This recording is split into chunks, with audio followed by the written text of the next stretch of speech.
Greetings viewers, welcome to my channel, and today's video is going to be my review of the Caline pedal power supplies model CP-206 and CP-207.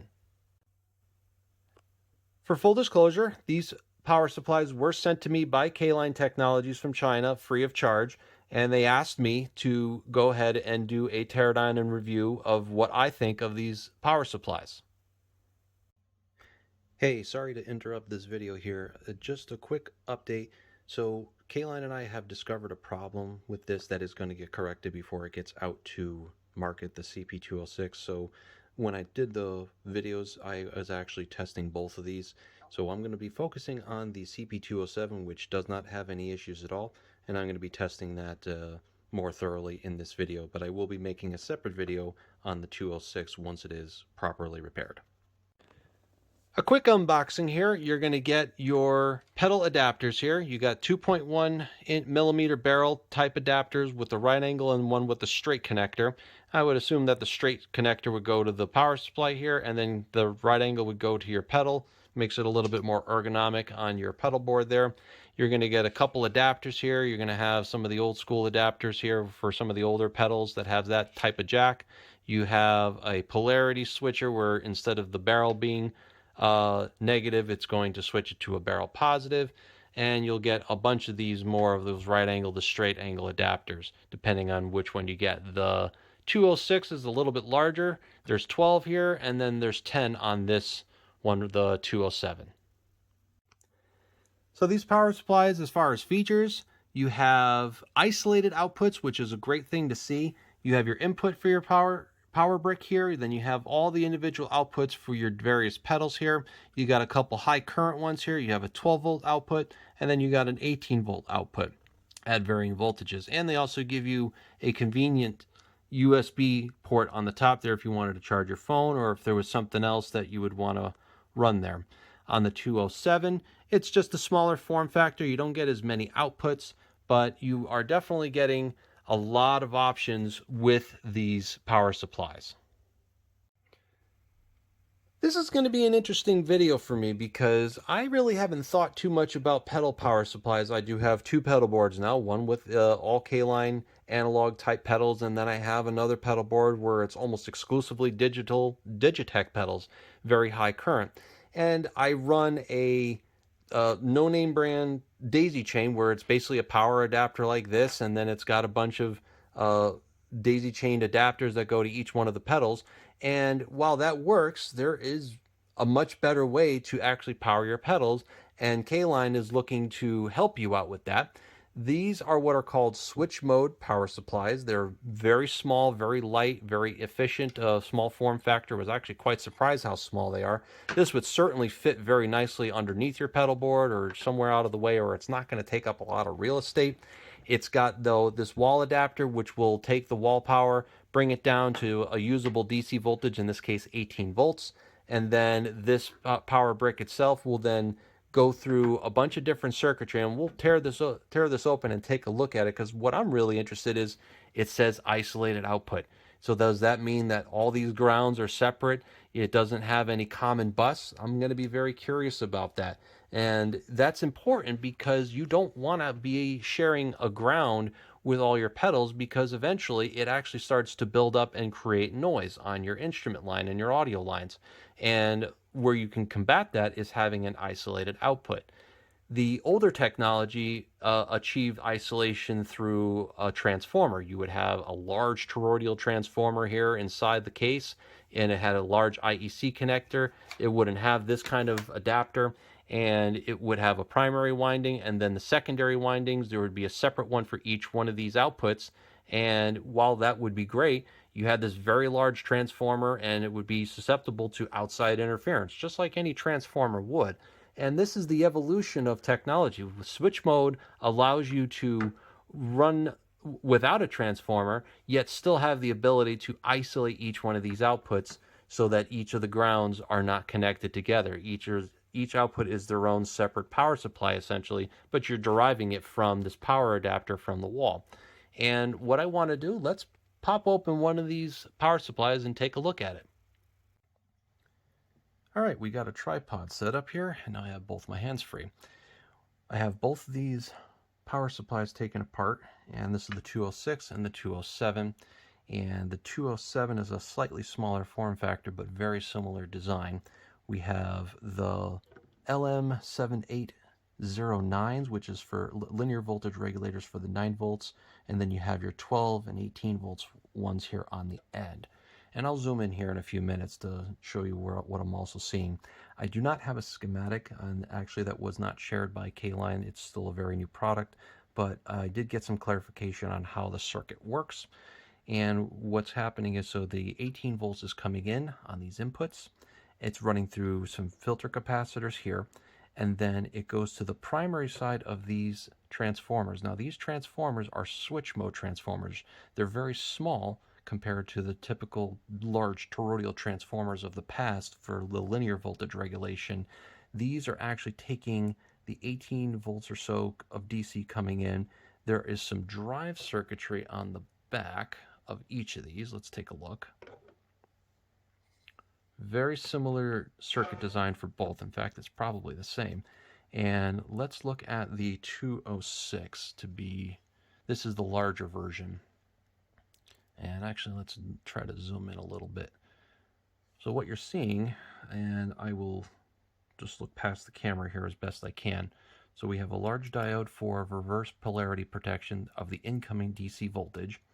This component right here is for your USB.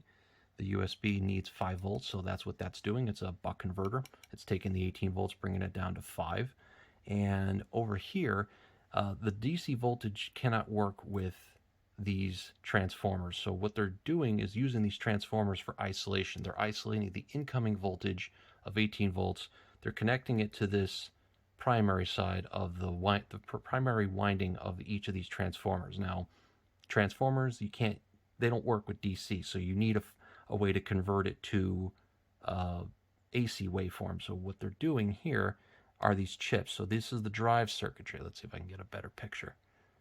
So this is the CL205. This is basically an oscillator chip, and these are your MOS or the MOSFETs. So this is one side, and then this is the other side. So this chip is telling this one to turn on, and this one turn on, back and forth, push, pull. And it's doing at a very high frequency. It'll give you a high frequency square wave, and that square wave will then be induced into the secondary winding of these transformers. These transformers are 1-to-1, meaning the same amount of windings on the primary as there on the secondary winding. So once you get that voltage on the secondary winding, you really can't do anything with the high frequency AC waves, AC square wave. So they're going to take all these banks of diodes here, and then they're going to rectify it. And that'll give you your steady DC voltage, and then to further filter that, it'll dump that rectified isolated DC voltage into these capacitors here for each of these input stages. And then these input stages are linear voltage regulators, so you have an input voltage higher than what is being output here. So for example, a 9 volts could have, anywhere from 12 to 15 volts, and then this is going to regulate it down to 9 volts. These are each rated at 1500 milliamps or 1.5 amps each, and they are current limited internally. Finally, we have a little bit more of a filtering setup here. Let's see if I can zoom in just a little bit more. If you look at all those little capacitors, C18, C35, all those are filtering capacitors to further make sure that DC voltage is clean. There's no switch mode noise or anything like that. And then these larger resistors are actually series resistors in line with the output stage. That's likely for current limiting, in addition to the protection that's already built into those linear voltage regulators. So we're seeing 030, which is 30 ohms, 010 is 10 ohms, and so on and so forth. All right, well, let's look at it here. So this is actually a hybrid of technology here.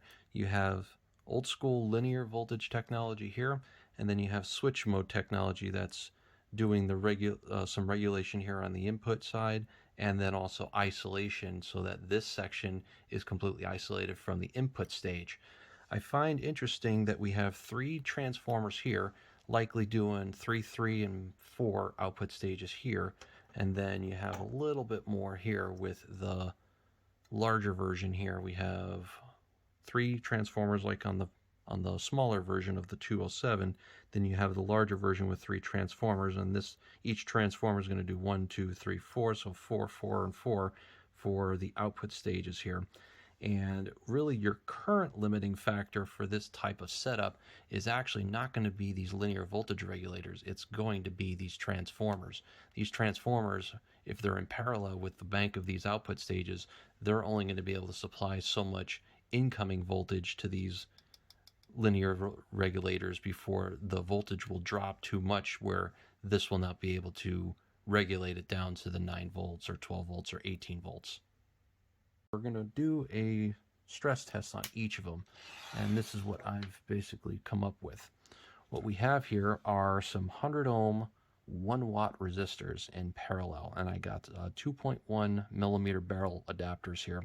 And what we're going to do is we're going to test each of the 100, the 300, and the 500 milliamp outputs here. We have, let's put them in order here.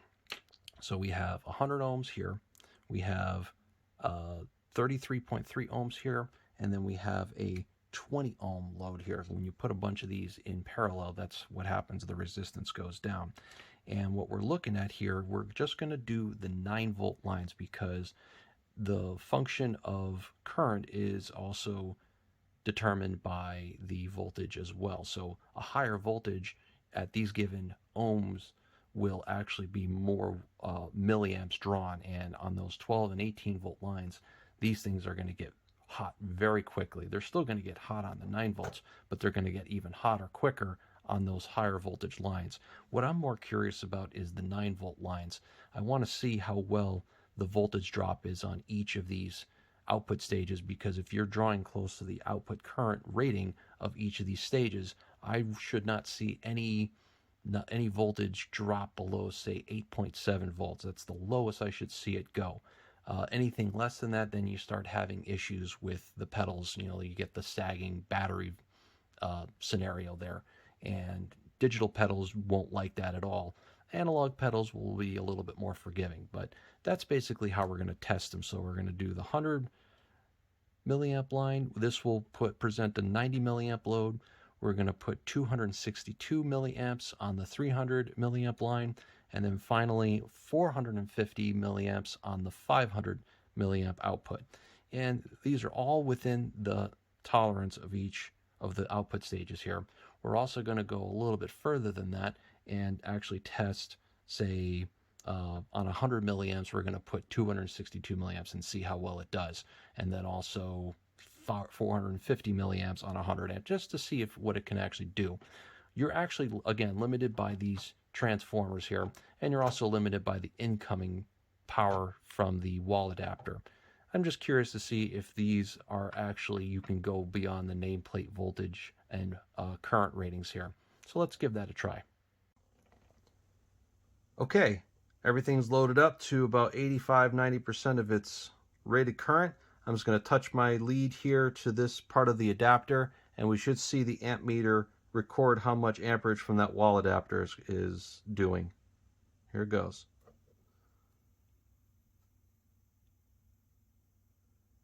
About 1.2. All right, so it's just under the limit, and it is going to increase because the resistance is actually going to lower as these resistors heat up. But that's pretty close to loaded up. We'll disconnect that. Now let's measure the voltage at each one of these stages and see what we're getting.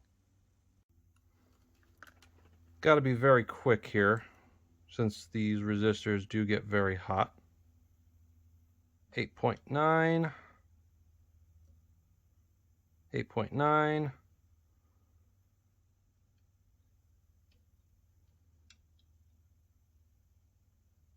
I don't think I can get them all here.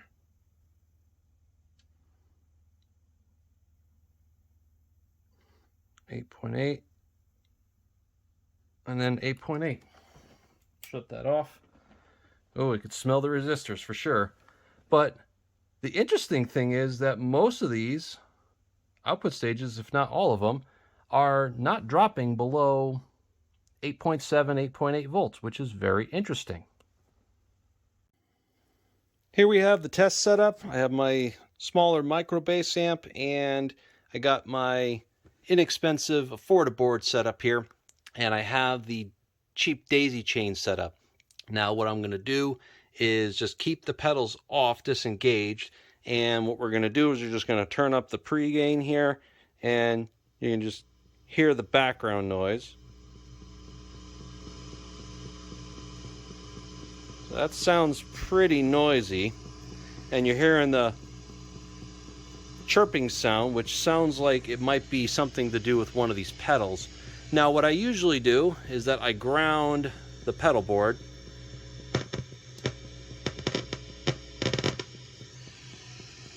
That takes away some of the noise, but I believe what's happening is that one of these pedals doesn't have a proper design inside. There you go. No more of that chirping. But that's the noise floor. That's all the way up. And that's with it normally about halfway up. Now let's go and connect up one of the Caline power supplies. Here is the CP-207 hooked up. Each of the pedals are on their own power circuits. And what we're going to listen to first is with this ground disconnected, and just going to listen to the amp at halfway and then all the way up. Now, the reason why I'm doing this is because the pedal board is all metal.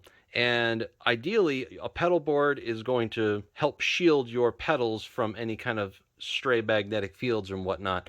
And ideally, you would want to have this board at ground potential like the amplifier. I'm not sure if that would apply if you had a non-metallic pedal board, but listen to what happens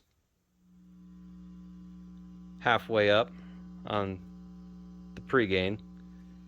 And if I ground the pedal board itself, that buzzing goes away. Now that chirping you're hearing, I believe, is because it's one of these pedals. It's got some sort of internal issue, because now that chirping is gone.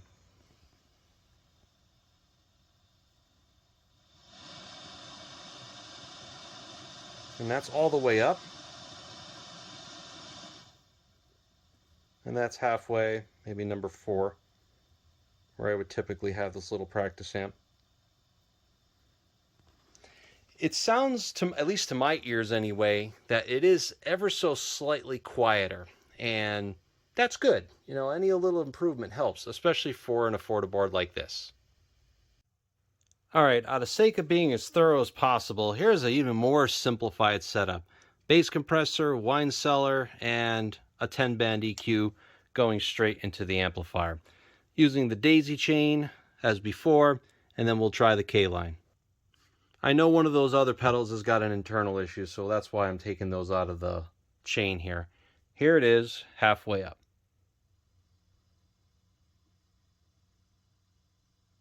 And then all the way up.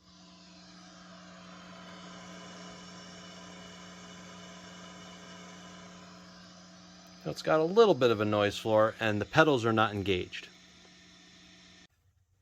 Now we have the Caline 207 set up, and here it is with the volume up halfway.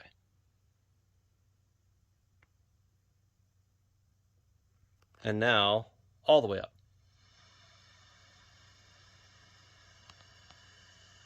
I don't hear that humming anymore.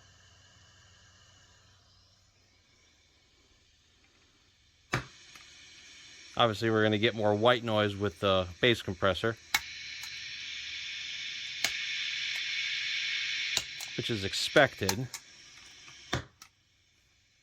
But that's with all the volume maxed out. Normally this is where it would be at. it's definitely cleaner.